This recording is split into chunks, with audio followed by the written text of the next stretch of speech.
Oduu keenya jalqabaatiin bulchaan duraanii biyya Qaataar Sheek Ahmad bin Khalifa Al Thani addunyaa kanarraa du'aan boqochuun isaanii dhagahame. Du'a hoogganaa kanaa ilaalchisee ministeerri muummee Itoophiyaa Abiyyi Ahmad gadda itti dhagahame ibsuun Itoophiyaan firee ishee seenaa fi tarsiimoo qabdu dhabdee jechuun dubbataniin bal'inaan dhageessu. Oduu keenya itti aanuun injifannoo filannoo marsaa 7ffaa ilaalchisee ayyaanni hundeeffamaa mootummaan kabajamu hin jiru jedhan bulchaan Itoophiyaa Abiyyi Ahmad. Maaltu ta'e kan jedhu bal'inaan dhageessu. Oduu keenya itti aanuuf Shaabiyaaf garbittii ta'uu mannaa bilxiginnaaf yoon jilbeeffadheen filadhaa jette qondaalli olaantuu ayyaana fi afyaa'iin mana maree federeeshinii duraanii Keeriyaa Ibraahim bal'inaan dhageessu. Oduu keenya xumuraatiin Chaayinaatti bubbee cimaa rooba makatee mudatee namoonni miliyoona 2 qeerraa buqqa'uun dhagahameen bal'inaan dhageessu. Kunneen ijoollee oduulee keenya guyyaa har'aati. Alaamanni isaa nama nagaa daawwata biiftuu miidiyaa oduu guyyaa har'aa qabannee dhufnee nu faana turan affeerraa keenya. Oduu keenya jalqabaan bulchaan duraanii biyya Qaataar Sheek Ahmad bin Khalifa Al Thani addunyaa kanarraa boqochuun isaanii dhagahame. Du'a hoogganaa kanaa ilaalchisee muummichi ministeeraa Itoophiyaa Abiyyi Ahmad gadda itti dhagahame ibsuun Itoophiyaan firee ishee seenaa fi tarsiimoo qabdu dhabdee jedhan. Hoogganaan gameessi fi jaallatamaan biyya Qaataar Sheek Ahmad bin Khalifa Al Thani umurii isaanii 74tti boqochuun isaanii uummata biyyattii fi addunyaa gaddisiiseera. Biyya odolaa fi doonii xiqqoo gola galoo arabaa turte teessoo dippiloomaasii fi humna diinagdee addunyaa gochuun kan beekaman hoogganaan kun du'a isaaniitiin Qaataar qofa osoo hin taane gaanfa Afrikaas gaddisiisaniiru. Ergaa gaddaa biyya Itoophiyaa bakka bu'uun ministeerri muummee Abiyyi Ahmad dabarsan Sheek Ahmad bin Khalifa Al Thani hoogganaa hayyuu fi nama nagaa fi mariidhaaf iddoo guddaa qaban akka turan ibsuun keessumaa gaanfa Afrikaatti nagaa buusuuf shoora olaanaa akka taphatan dubbataniiru. Abiyyi Ahmad seenaa fi firooma biyyoota lameenii cimsuun yommuu dubbatan hoogganaan boqotan kun jaalala dhuunfaa Itoophiyaaf akka qabanii fi seenaa maqaa Habashaa seenaa Islaamummaa keessatti qabduun akka dinqisiifatan eeraniiru. Firoomni kun kan dhiyoo osoo hin taane baqattummaa jalqabaa seenaa Islaamaa irraa kan eegale ta'uus yaadachiisaniiru. Hariiroo dippiloomaasii fi diinagdee Itoophiyaa fi Qaataar gama kanaan kan ibsan Abiyyi Ahmad daawwannaa namni boqote kun bara 2013 Itoophiyaatti taasisaniin hariiroo fi tarsiimoon waliigalteewwan adda addaa daldalaa riqicha duraa akka ta'e akkasumas ilmi isaanii Amirri Sheek bin Ahmad Al Thani bara 2017tti daawwannaa taasisaniin miila abbaa isaanii hordofuun walitti dhufeenya kana caalatti akka cimsan addeessaniiru. Oduu keenya itti aanuun filannoo marsaa 7ffaa hordofuun bara kana ayyaanni hundeeffama mootummaa sadarkaa biyyaalessaatti kabajamu akka hin jirre bulchaan Itoophiyaa mana maree bakka bu'oota uummataa irratti labsan. Mootummaan haaraan erga paarlaamaan mirkanaa'ee booda yeroo fi qabeenya otoo hin gubiin kallattiidhaan gara hojii qabatamaa akka galu murteeffameera. Uummanni mootummaa kan filate baasii dabalataatiin feestaa yookaan gammachuu kabajaa ooluuf otoo hin ta'in rakkoolee biyyattii hiikuuf akka ta'e dubbataniiru. Tarkaanfiin kun ijaarama aadaa hojii mootummaa fi haala diinagdee biyyattii keessatti jijjiirama guddaa kan fidu yoo ta'u dursa qusannaa qabeenyaa irrattis xiyyeeffataa jedhame. Filannoo marsaa 6ffaa darbe irratti simannaa keessummoota alaa fi qophiilee garaagaraatiif baasiin guddaan kan gubate kan yaadachiisan bulchaan biyyattii bara kana garuu maallaqni sun gara piroojeektoota misooma uummataa dursa barbaadanitti akka naanna'u ibsaniiru.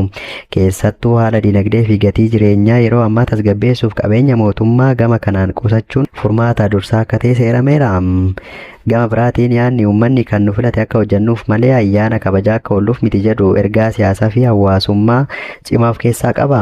Kunis hooggansi biyyattii uummata biratti fudhatama kan argatu pirootokoolii fi sirna gammachuu dhiyeessuun otoo hin taane rakkina hawaasaa qabatamaan hiikuun akka ta'e amanuu isaa agarsiisa. Keessattuu yeroo ammaa uummanni dhimmoota gurguddoo akka gatii jireenyaa, nagaa fi tasgabbii akkasumas hojii dhabummaa dargaggootaa irratti furmaata ariifachiisaa barbaada.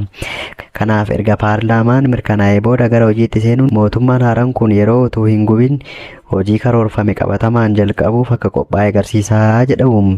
Keessattuu akka deeggartoonni mootummaa jedhanitti baasiin sirna kabaja irraa qusatamu kun hojii qabatamaa gara fuulduraatti hojjetamuun kan madaalamu ta'us aadaan baasii gubuu dhiisanii hojiif dursa kennuu kun gara naannoleettis darbeera jechuun dubbataniiru.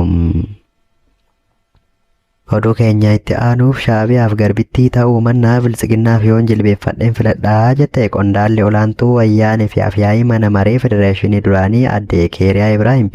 Gaaffiif deebii taasisaniin TPLF wajjin ta'anii Shaabiyaaf garbittii ta'uu mannaa biltsiginnaaf mataa gadi qabachuu naaf wayyaa jedhaniiru.